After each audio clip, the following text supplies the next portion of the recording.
프로토타입 9번째 시간입니다.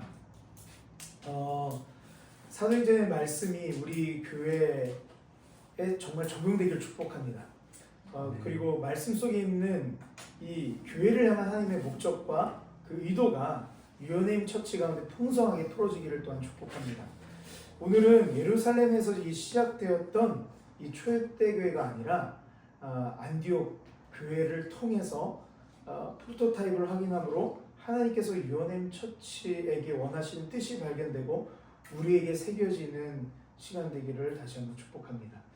예루살렘 교회는요, 그 교회의 존재 목적인 하나님의 말씀이 사람들에게 왕성하게 흘러가게 하는 그 목적에 위해서 어떻게 합니까? 하나님의 말씀이 사람들이 왕성하게 하기 위해서 일곱 지사라는 조직 체계를 세웁니다. 일곱 지사 중에 그 한 분이 누구였죠? 바로 그 유명한 스데반 집사님입니다. 그 스데반 집사님이 유대인들에게 예수님이 그리스도다, 예수님이 메시아라고 전하다가 어떻게 됩니까? 돌에 맞아 순교하게 됩니다. 그 순교를 시작으로 어떻게 되냐? 핍박이 시작됩니다. 이 스데반 집사님의 순교는요, 핍박과 어떤 흩어짐, 그런 결과를 낳았지만 놀랍게도요, 또는 어떤 것을 낳게 되냐? 아주 중요한 열매가 낳게 되네요. 바로 오늘 본문 말씀에 나오게 됩니다. 19절에서 21절 말씀이요. 그때 스데반의 일로 일어난 환란으로 말미암아 흩어진 자들이 베니게와 구브로와 안디옥까지 이르러 유대인에게만 말씀을 전하는데 그 중에 구브로와 구레네 몇 사람이 안디옥에 이르러 헬라인에게도 말하여 주 예수를 전파하니 주의 손이 그들과 함께 하심에 수많은 사람들이 믿고 주께 돌아오더라. 예루살렘에서 흩어진 사람들이 여러 지방으로 흩어집니다. 그리고 안디옥이라는 도시에도 이르게 됩니다. 안디옥이라는 도시는 그 당시에 로마의 그 3대 도시였어요. 엄청난 대도시인 것이죠.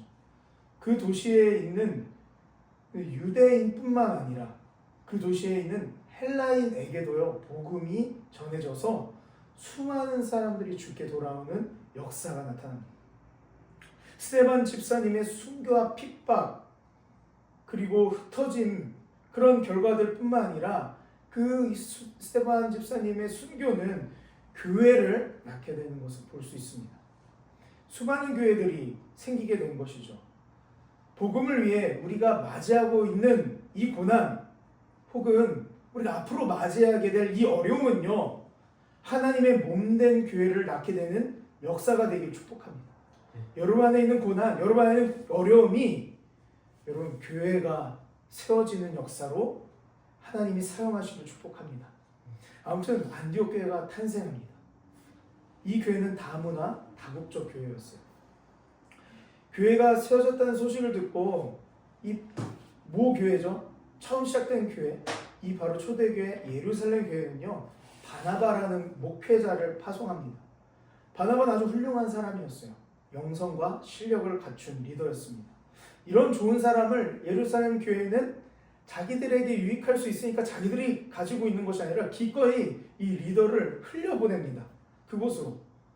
그래서 바나바가 안디옥 교회에 심우하게 되죠.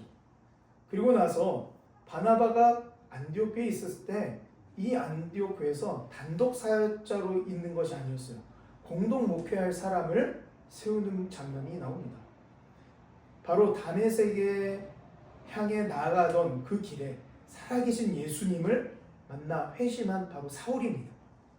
사울은 회심했어요. 그래서 바울이 됐죠. 아직 여전히 오늘 이 사도행전 이 말씀에서는 사울이라고 표현하고 있는데, 사울은 회심했지만 교회로부터 신임을 받지 못하는 상황이었습니다.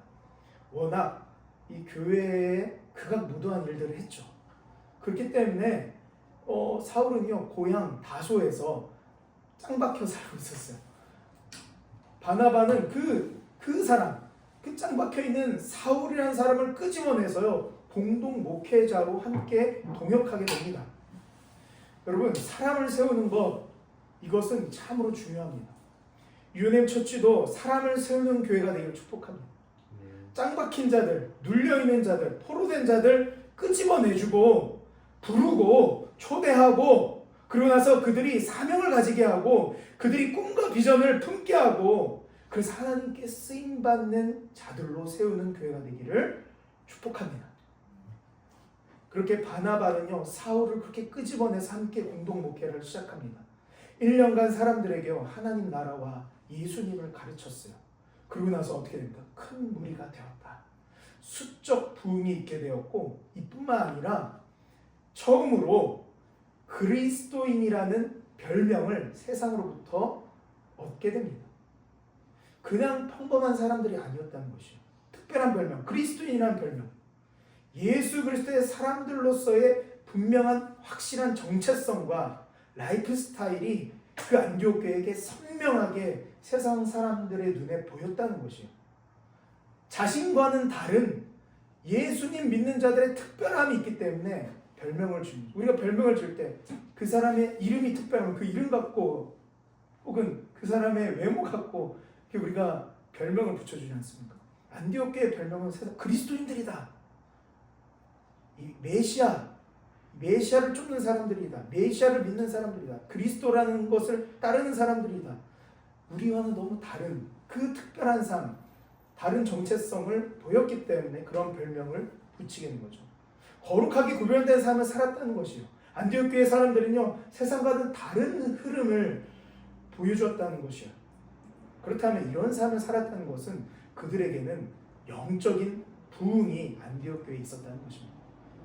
안디옥 교회는 영적으로 또한 수적으로 부흥하여 성장했던 교회가 되었음을 볼 수 있습니다. 그러나 안디옥 교회의 진면모, 진짜 진면모를 볼 수 있는 것은 다른 지점이 있는데요.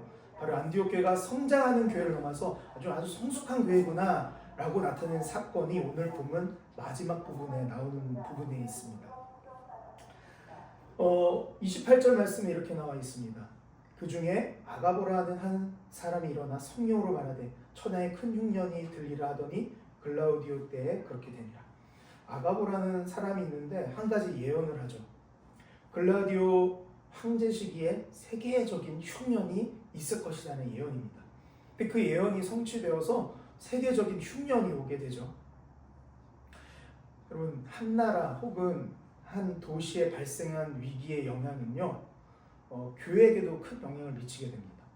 여러분, 코로나도 기억하시죠? 코로나는 세계적인 그 위기였죠. 세상의 위기도 했지만 그때 교회도 참 위기였어요.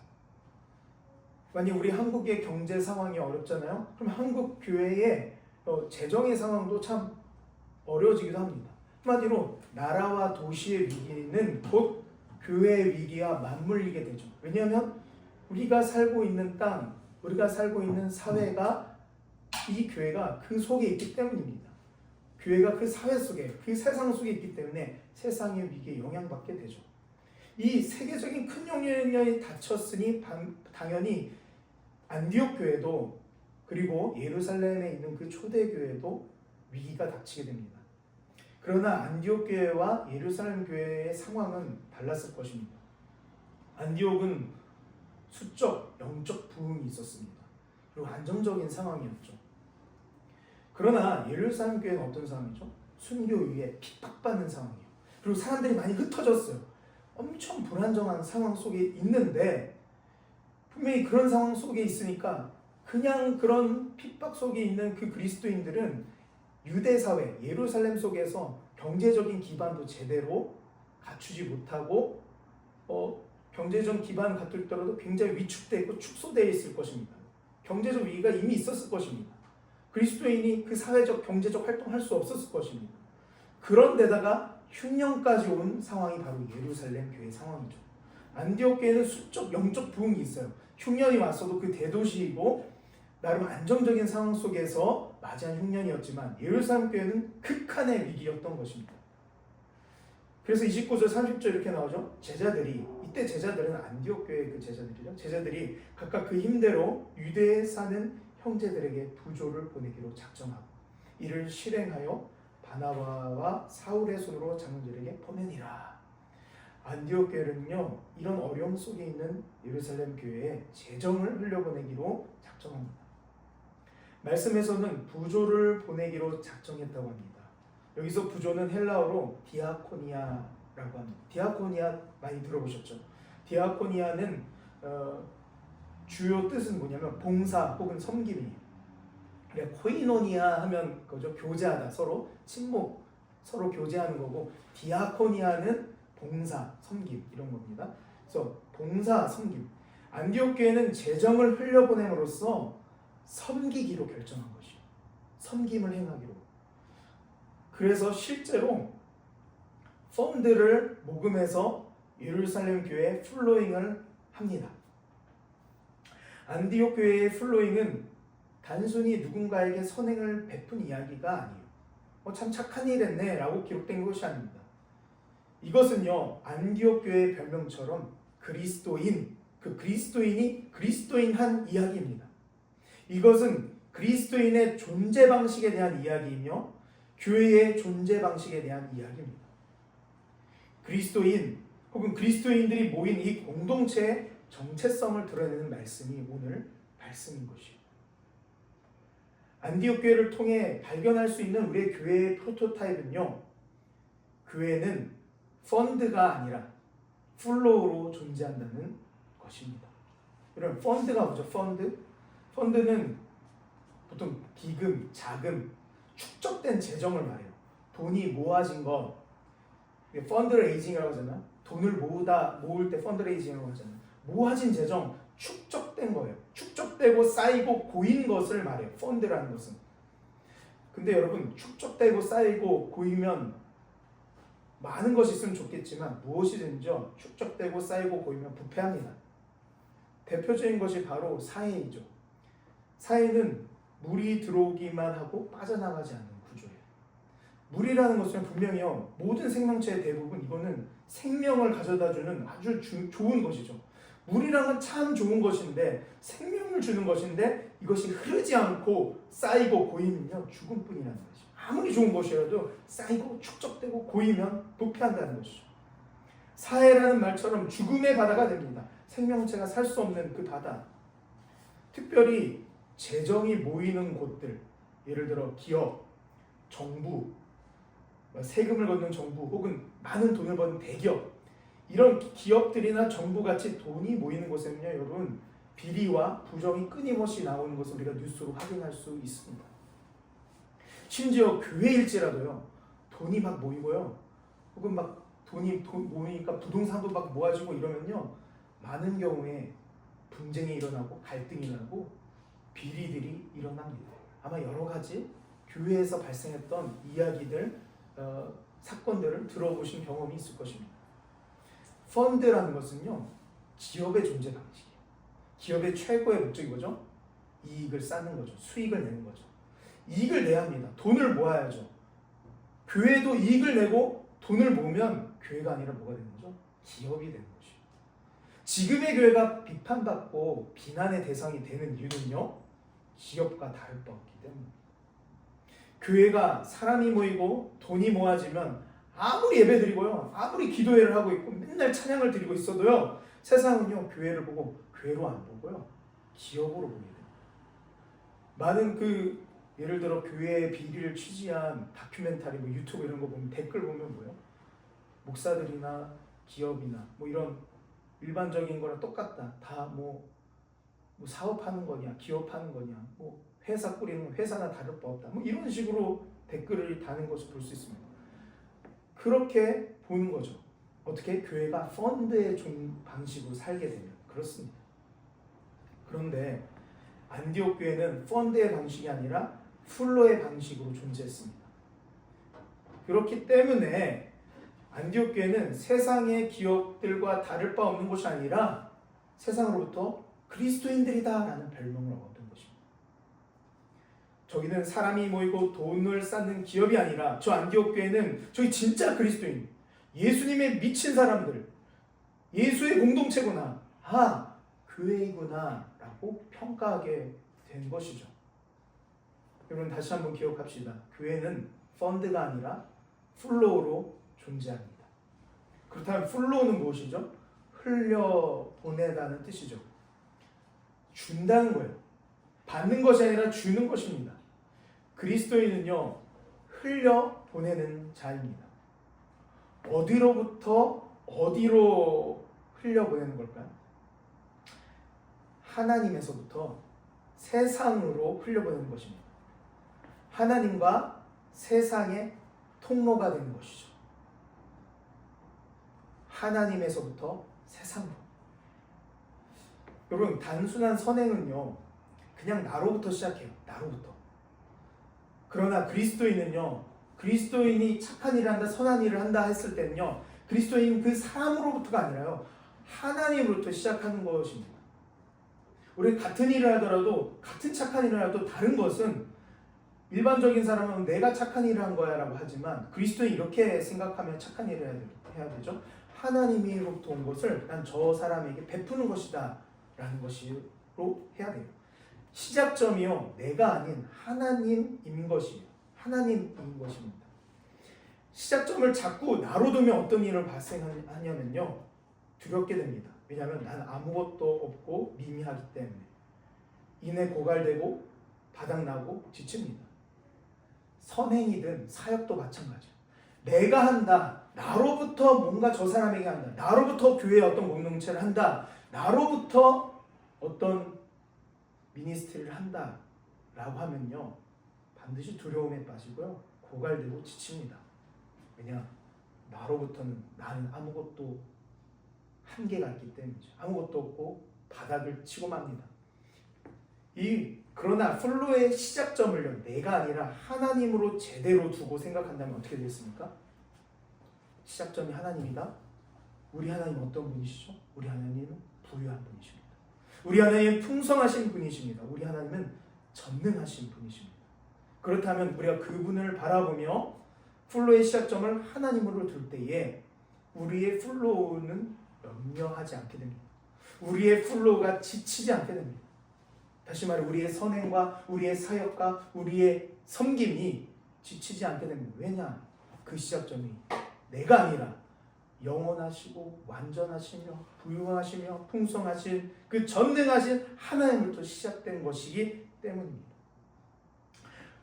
플로의 시작점이 하나님이었다면 종착지는 어디라고요? 세상입니다. 하나님으로부터 세상입니다. 하나님으로부터 교회가 아니에요. 하나님으로부터 어떤 목사님에게가 아닙니다. 하나님으로부터 어디로요? 세상으로 가는 것입니다. 종착지가 세상이 아니라 그저 교회 공동체 아니기만 한다면 그것은 이기적인 종교 집단이 될 뿐입니다. 하나님으로부터 세상으로 플로우 되어야 합니다. 이것이 그리스도인의 플로우이고 교회의 플로우입니다. 그렇다면 우리는 하늘로부터 와서 세상으로 흘려보내야 되는데 무엇을 흘려보내야 할까요? 하늘로부터 나 자신의 온 것을 세상으로 흘려보내는 것입니다. 그리스도는 하나님의 것이 나에게 왔는데 나에게 온 이 하나님의 것을 세상에 흘려보내서 세상에 하나님의 것들로 채우는 것이 내가 받은 그 무엇이든지 좋습니다. 그것을 세상에 흘려보낼 수 있는 것이요. 그 무엇이든 하나님께 받은 무엇이든지 세상에 흘려보낼 수 있습니다. 이 하나뿐인 이 몸뚱아리가 되든지 아니면 내 속에 있는 지식이나 재능이 되었든지 아니면 우리가 가진 재정이나 물건이 되었든지 아니면 우리가 가진 시간이나 우리가 가진 그 어떤 것이든지 흘려보낼 수 있습니다.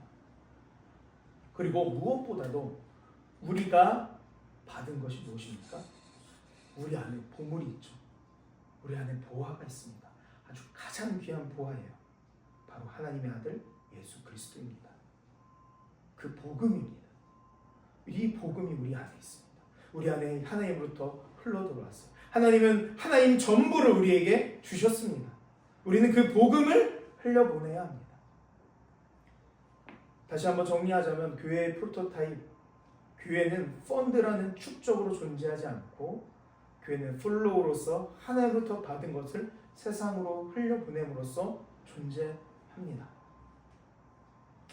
여러분, 인간은 하나님의 생기가 우리에게 흘러들어와 창조되었습니다. 생명으로 우리는 본래 충만한 존재였습니다.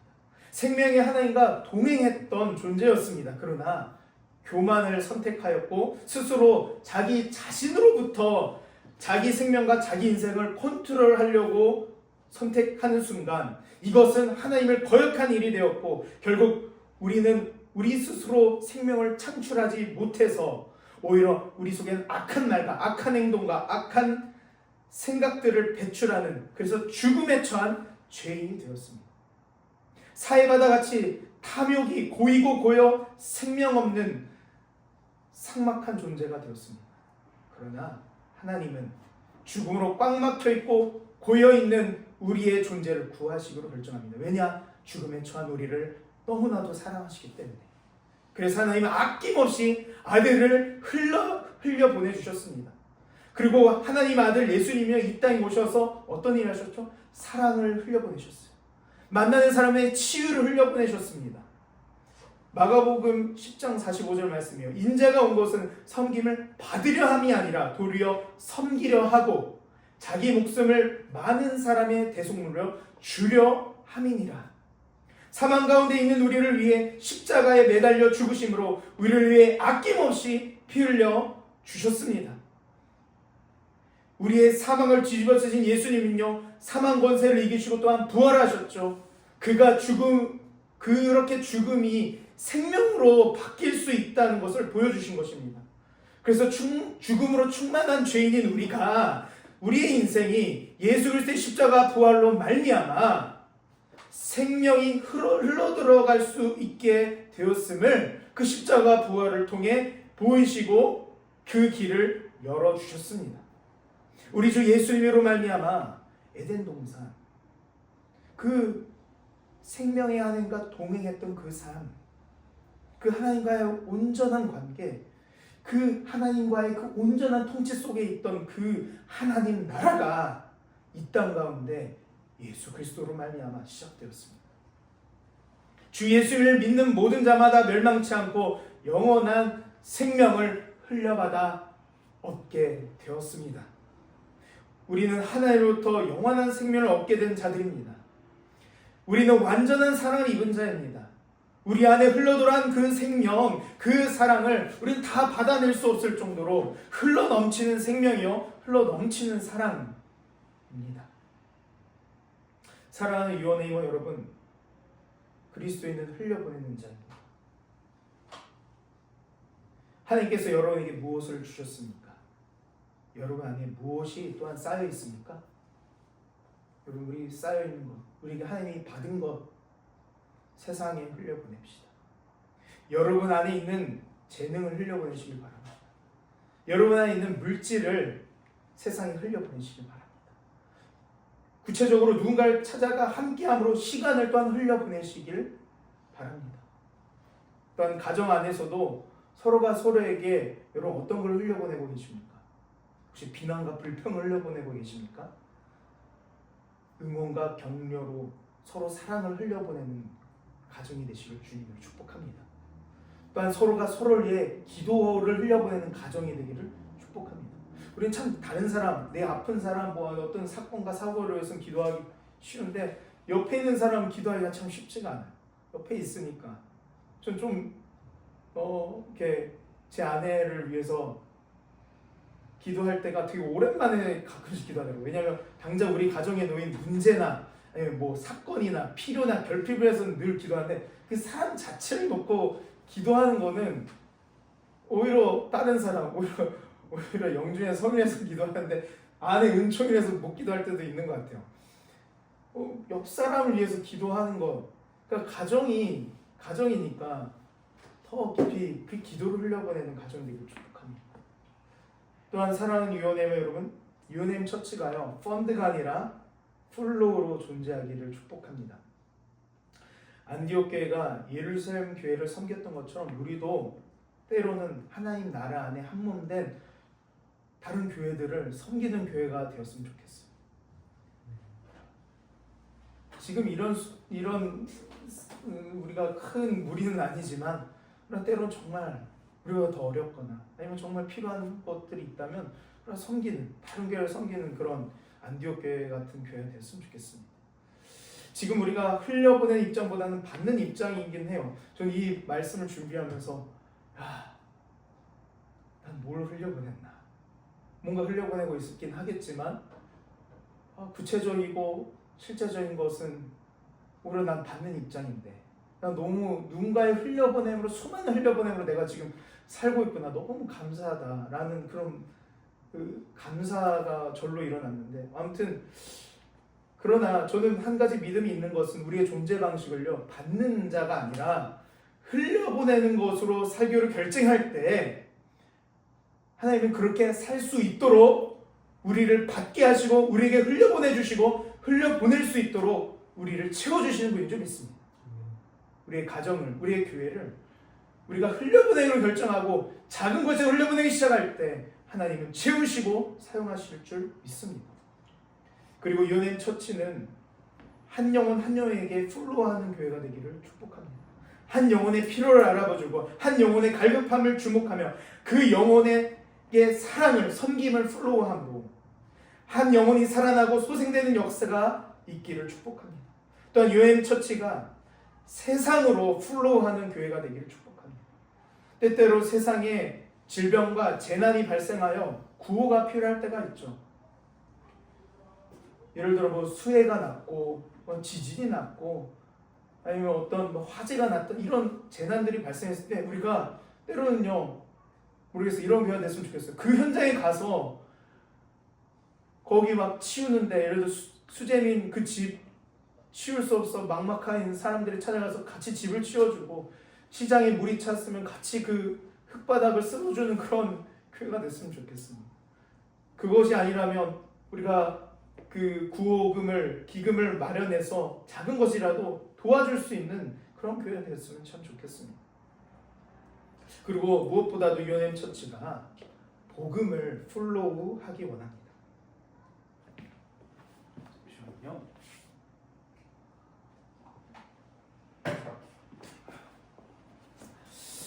우리가 복음을 플로우하기를 원하는데요, 우리의 관계 안에요, 믿지 않는 자 혹은 한때 믿음이 있었으나 떠난 자들이 있을 것입니다.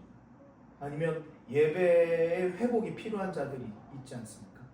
그래, 우리의 관계를 좀 돌아봤으면 좋겠어요. 그리고 한번 이런 질문도 한번 해봤으면 좋겠습니다. 한 달 안에 혹은 몇 개월 안에 믿지 않는 자에게 혹은 믿음을 떠난 자 혹은 예배 회복이 필요한 자에게 일부러라도 접근해봐서 그들에게 복음을 전했거나 혹은 복음을 전하기 회복을 위해 어떤 행동이라도 취했었나? 한 달 안에. 우리는 우리 관계 안에 그런 사람들을 찾아갑시다. 그리고 복음을 전합시다. 그들의 복음을 무턱대고 가서 예수님 믿어라고 하는 것보다는 그들의 마음을 어떻게 열까? 그 마음을 열려면 어떻게 우리가 관계할까? 이런 시도들, 그 다음에 어느 타이밍에 복음을 전할까? 우리가 그런 일들을 하기를 소망합니다. 그래서 제안을 해봅니다. 앞으로 한 달 안에 한 사람에게 복음을 플로우하는 적용을 해보기를 축복합니다.